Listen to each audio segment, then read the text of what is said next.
Hörmətli izləyicilər, hamınızı salamlayıram.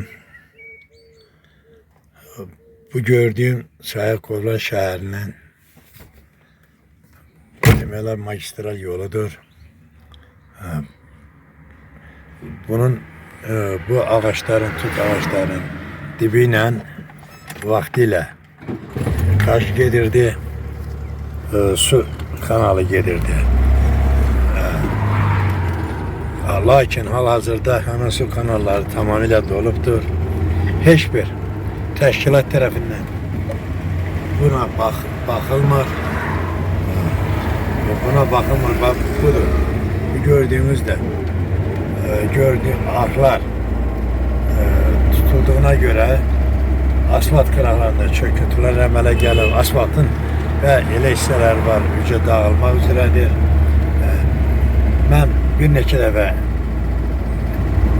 belediye ve icra nümayəndəsinə demişəm,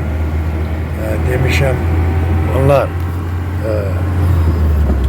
bir bekaracana bir təxminən 100-150 metre məsafəni ve buradan başlayıp düzəldiblər. Lakin bunun torpaqları qalıb burada gaj içərisində su kanalının içindən çıxan torpaqlar çıxardıb atıblar bura. Hala burada da qalıbdır. Güclü yağış yağanda bütün bu yolla gitmek gayrimümkündür. Buna göre ki bütün o yağışlar, yağış suyları, bulut suyları hamısı gelir. Bu asfaltın üstüne geçer. Xahiş edirəm, bilmirəm hansı quruma demək lazımdır. Bu haqda tədbir görmək lazımdır. Mən demişəm, lakin onların heç nə vecinə deyil. Tozrayın